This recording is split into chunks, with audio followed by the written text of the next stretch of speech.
జగత్తుని సంరక్షించేటువంటి చైతన్యమూర్తి శ్రీ రాజరాజేశ్వరి లలితా మహాత్రిపుర స్మృతి పరాభట్టారిక. ఎవరు ఎన్ని విధములుగా ఆరాధించినా ఆ ఆరాధనని తాను స్వీకరించి మన మనోభావానికి అతి సమీపమైనటువంటి చైతన్య సత్ఫలితాన్ని ఆవిడ ప్రసాదిస్తున్నారు. అందరికీ అన్నీ చెయ్యాలనుంటుంది, కానీ మన సాహసోపేతమైనటువంటి శ్రీ విద్యను ఉపాసించాలంటే గురు కరుణాకటాచారం మనకు బాగా ఉంటాయి. గురువు అనేటువంటి భావం మనలో లేనంత కాలంలో కూడా ఎంత చేసినా నిష్ఫలాభం. ఒక విత్తనం నాటేటప్పుడు రైతు దాన్ని ఎంత ప్రమాణంలోకి వెళితే చిగురిస్తుంది, అది భవిష్యత్తులో మహావృక్షంగా మారుతుందో వారికి మాత్రమే తెలుస్తుంది. మనం అందరూ ఇళ్లలో వేసుకుంటూ ఉంటాం, ముక్కలు భారీగా ఉంటాయి, పెద్ద పెరుగుతాయి. కృషి అనేటువంటి భావం గురువుకి, గురువు ఎంత సమీకరణ చేసి తాను నేర్చుకున్న శ్రీవిద్యని అపారంగా మనందరికీ భవిష్యత్తులో మంచి ఫలితాలు ఇచ్చే దానికి మనకి తెలియపరుస్తూ ఉంటారు. అలాగే ఈ సాధన 90 సంవత్సరంలో ప్రారంభించిన గురించి మా గురువులు శ్రీ మాతాభువనేశ్వరి కనకమహాలక్ష్మి అమ్మవారు వాస్తవంగా ఆవిడ చేతులు పుట్టారు. 1965 సంవత్సరం ఆవిడ కరుణ కటాక్షాలు పెద్దవాళ్ళు చేసి శ్రీ విద్యలో అమితమైనటువంటి భావంతో ఆవిడ ఎంతో మహామహులు కూడా దొరకనంత అవకాశం అమ్మవారికి ఆవిడ దగ్గరగా అయ్యారు. ఆ అమ్మని అంత అనుగ్రహంగా ఆవిడ పూజ చేసుకునేవారు. అలాంటి పీఠంలో సుమారుగా 18 సంవత్సరాలు అర్చన చేయడం, పూజ చేయడం జరిగింది. ఆ అంశలోనే ఒక అద్భుతాన్ని సృష్టించాలనేటువంటి భావం ఎవరికి కలిగిందో కానీ ఆ ప్రయాణంలో మనం వెళ్ళడం వల్ల ఆ బాధ్యత మనకు అప్పచెప్పారు. అలాగే 99వ సంవత్సరంలో ఈ స్థలం నేను కొనుక్కున్నది మాత్రం 27 సెంట్లే. 9 మంది కలిసి కొన్నాము. వాళ్ళందరూ ఇది అడవిగా ఉందని చెప్పి వాళ్ళందరూ కూడా దీన్ని దూరం పెట్టుకుని వెళ్ళిపోయారు. ఇదంతా కూడా నేనే తీసుకోవాల్సి వచ్చింది. 2 ఎకరాల 60 సెంట్లు. ఆ రోజు ఇంత చైతన్యాన్ని నేను ఎలా తీసుకోగలను? అతి సామాన్యమైన కుటుంబం నుంచి వచ్చాం కదా అనుకున్నాం. శ్రీ విద్య కామసేవిత శ్రీ షోడసాక్షరి విద్యా త్రికూట కామకోటి కానీ అమ్మవారి కరుణ నుండి ఏదైనా జరుగుతుంది అని చెప్పి భావం ఎక్కడ జరిగిందో కానీ నా విషయంలో నా జన్మలో రుజువైంది.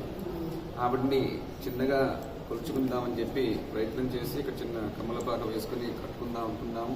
కానీ ఆవిడ మాత్రం రాజరాజేశ్వరి కదా, చిన్నగా కమలపాకతో కూర్చుంటుందా? పెద్దదా మనలో ఒక అద్భుతమైన ఉత్తేజాన్ని తీసుకొచ్చి మనోబలాన్ని పెంచి మనం చేసే సంకల్పంలో ఆవిడే దూరిపోయి ఇది ఒక అద్భుతమైన ప్రాకారంగా తీర్చిదిద్దామని చెప్పి నాకు అప్పుడే పెద్ద కేకలు పెట్టి అడిగారు. పునాదం తవ్వుతూ ఉంటే అప్పుడు మనం కూర్చున్న ప్రాంతం మాత్రమే నిర్మాణం చేశాను. చేసి మా చిన్నమ్మని 2004వ సంవత్సరంలో ఆశ్వీజ శుద్ధ పౌర్ణమి నాడు ప్రతిష్ఠ జరిగింది. ఆ తర్వాత ఆవిడ వచ్చి కూర్చుని మహాసామ్రాజ్యశాలిని ఇంత సామ్రాజ్యాన్ని నెలకొల్పారు. ఒక్కొక్క సంవత్సరం ఒక్కొక్క అద్భుతాన్ని జ్ఞానంలో మార్గంలో చూపించడం, ఆ కార్యక్రమం చేయమంటూ ఉన్నాం. 2008వ సంవత్సరం 6వ సంవత్సరంలో కోటిమాచ యాగం, 2008వ సంవత్సరం కోటిమాచ యాగం చేశాం. ఆ కుంకుమంతా కూడా అమ్మవారి దగ్గర పోసి ఆ రోజున అనుష్ఠానం చేసుకుని సుమారు 4:30-5 గంటల ఉదయం ఆ కుంకుమంతా జారిపోతుందని చెప్పి పోగులా చేస్తే చిన్న శ్రీచక్రం ఏదో ఉంది, పెద్దది కాకుండా. దాన్ని కుంకుమ మీద పెడితే ఎంత బాగుంటుందో మనసుకు అనిపించి తీసి పెట్టబోయే లోపే కుంకుమ నిండా శ్రీచక్రాలన్నీ దర్శనమిచ్చాయి. చాలా బాహుల్యంగా దర్శనమిచ్చాయి. ఈ దర్శనాన్ని చూసి ముగ్ధుండయి చైతన్యార్ఘ్య సమారాధ్య చైతన్య కుసుమప్రియ అమ్మవారిని చూస్తూ ఉంటే కంటే నీటి పట్టు తప్ప ఇంకేంటి వస్తాయి మనకి. అలాగే చైతన్యంతో వచ్చే జార అలా జరుగుతూ ఉంటే అవన్నీ చూసిన తర్వాత అమ్మవారి వాక్యం ఏంటంటే లలితా సహస్రనామాల్లో ఒక్కొక్క నామానికి ఒక్కొక్క శ్రీ యంత్రాన్ని ప్రతిష్ఠ చేయమని చెప్పి భవిష్యత్తులో మహత్తర క్షేత్రంగా మారుతుందని చెప్పి ఆవిడ ఆదేశం ఇవ్వడం జరిగింది. ఆ ప్రశాంతమైనటువంటి జీవనాన్ని సాగిస్తూ ఉంటే ఒక సామాన్యమైన వ్యక్తికి ఇంత శక్తి నిజంగా వస్తుందా అని చెప్పి ఆలోచన ఎవరికైనా ఉండొచ్చు. కానీ ఆ క్షణంలో అనిపించినా మరుక్షణంలో నాకు ధైర్యమే వచ్చింది, కిటికీతనం రాలేదు. వెంటనే నా భార్యను చిన్నమ్మవారు దాత విజయలక్ష్మి గారని వాళ్ళిద్దరూ నేను కట్టెలు తీయగానే వాళ్ళు కనిపించారు. వాళ్ళకి చెప్పాను, చాలా సంతోషం చేశారు. కానీ ఎవరికి చెప్పొద్దన్నాను.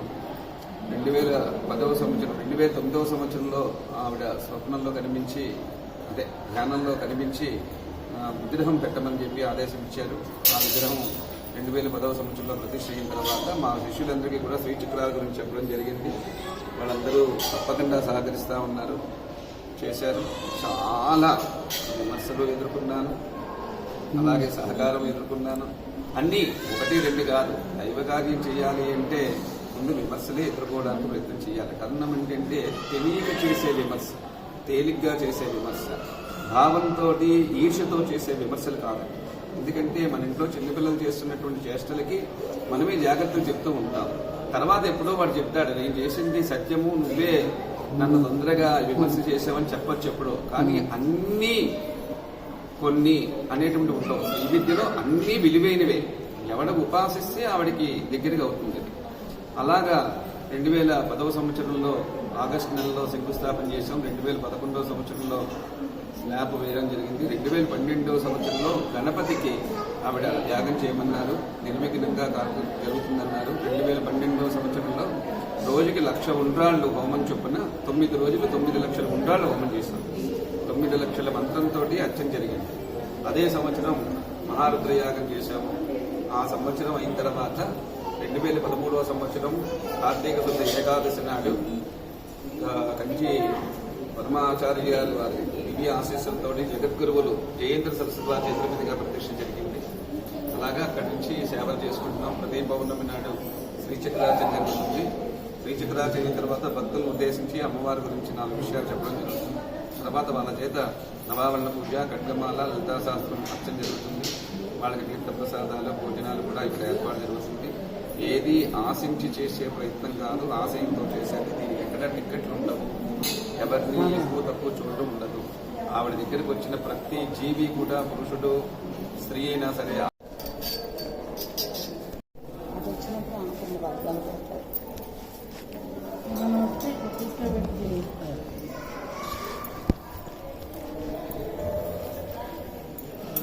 నా వెనకాల ఉండదు.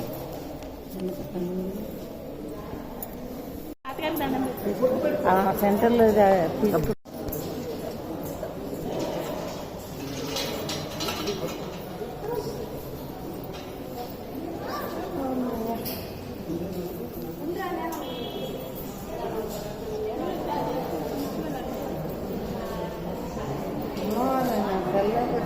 మైండ్ వచ్చినట్టు